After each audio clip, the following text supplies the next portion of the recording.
Assalamualaikum warahmatullahi wabarakatuh. Apa kabar semuanya? Semoga semuanya dalam keadaan baik-baik saja ya. Dan semoga selalu diberikan kesehatan. Amin. Nah, di pembelajaran kali ini, meskipun kita semua tidak bisa melakukan pembelajaran secara langsung, namun kita semua harus tetap semangat ya. Jangan mengeluh. Nah, sebelum kita memulai pembelajaran, alangkah baiknya bagi kita semua untuk berdoa terlebih dahulu, agar diberikan kelancaran selama proses pembelajaran. Berdoa dimulai.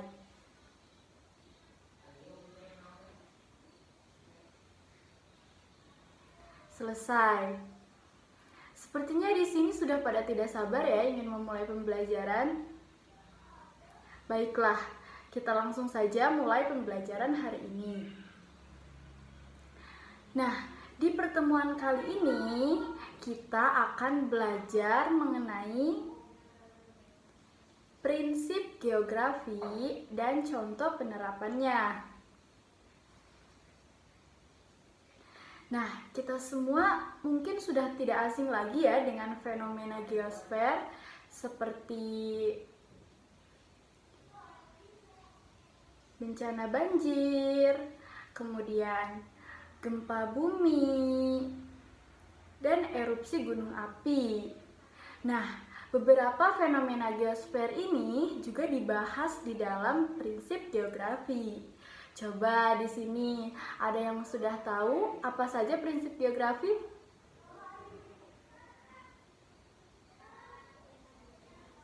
Jika belum, mari kita bahas sama-sama ya.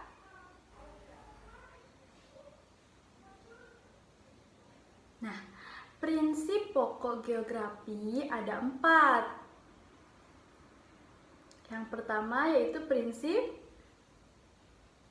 distribusi. Lalu yang kedua prinsip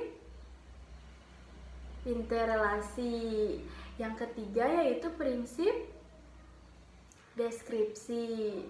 Dan yang keempat yaitu prinsip korologi. Nah, kita langsung saja pada prinsip yang pertama, yaitu prinsip distribusi atau prinsip penyebaran. Nah, prinsip persebaran ini berkaitan dengan distribusi gejala geosfer di permukaan bumi yang terdiri dari gejala alam dan gejala manusia. Nah, contohnya bisa dilihat pada gambar ya. Pada gambar pertama, yaitu peta persebaran gunung api di Indonesia yang banyak tersebar di Pulau Sumatera dan di Pulau Jawa. Kemudian, pada gambar yang kedua, yaitu peta persebaran fauna di Indonesia atau peta persebaran hewan di Indonesia. Nah, kita semua tahu bahwa fauna di Indonesia berbeda di daerah satu dengan daerah yang lain. Nah, hal ini membuktikan bahwa adanya prinsip distribusi yang terjadi di Indonesia.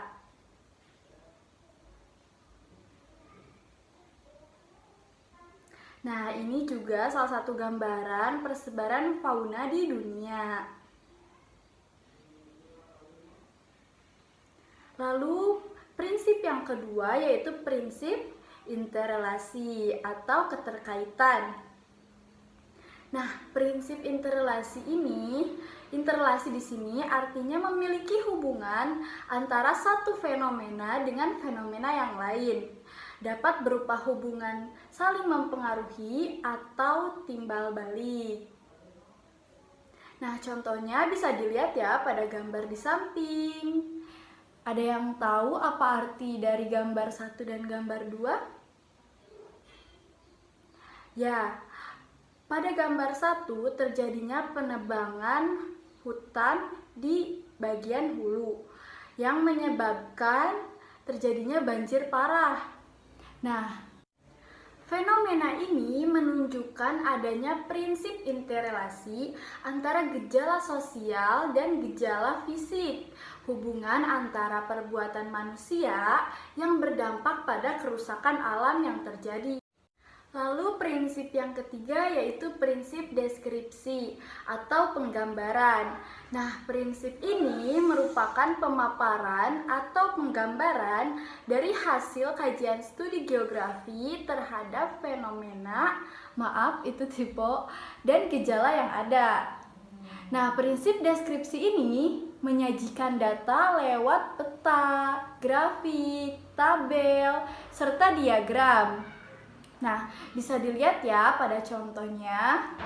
Di sini contohnya itu menyajikan data lewat peta, di mana peta yang atas itu merupakan peta bahaya banjir dan yang bawah itu merupakan peta bahaya longsor, di mana yang berwarna merah itu untuk daerah yang memiliki status bahaya tinggi.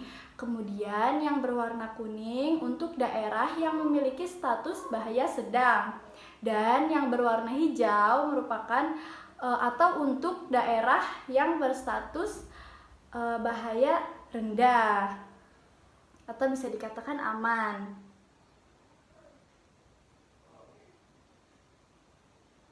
Prinsip yang keempat atau prinsip gabungan. Nah, prinsip ini menggabungkan 3 prinsip yang sudah dijelaskan tadi. Ada yang masih ingat apa saja? Yang pertama yaitu prinsip distribusi.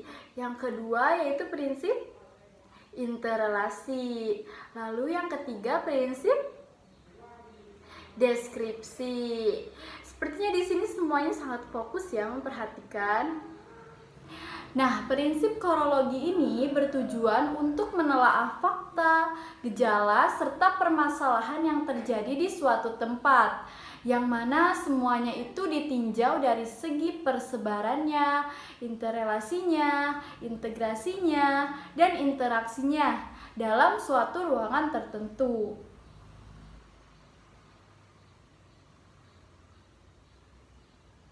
Nah, di sini ada salah satu cuplikan atau contoh dari prinsip korologi. Kita baca ya. Hujan di Bogor menyebabkan banjir di Jakarta. Banjir ini menyebabkan kerugian hingga 100 miliar dan 10 orang luka-luka. Hal ini lumrah terjadi karena saat ini memang sedang musim hujan. Tercatat bahwa awan hujan berada di atas kota Bogor, Malang, Palembang, dan Surabaya. Pada cuplikan ini, kita dapat melihat prinsip interrelasi di awal, disusul oleh deskripsi, dan pada akhirnya dijelaskan distribusi hujannya. Alhamdulillah materinya sudah selesai. Memang pertemuan kali ini cukup singkat ya. Mudah-mudahan materi dari pembelajaran hari ini dapat bermanfaat bagi kita semua. Nah, bagi yang ingin bertanya, boleh diketik di kolom komentar ya. Nanti kita diskusi di sana atau di pertemuan selanjutnya. Semoga kita bisa bertemu lagi ya di pertemuan selanjutnya.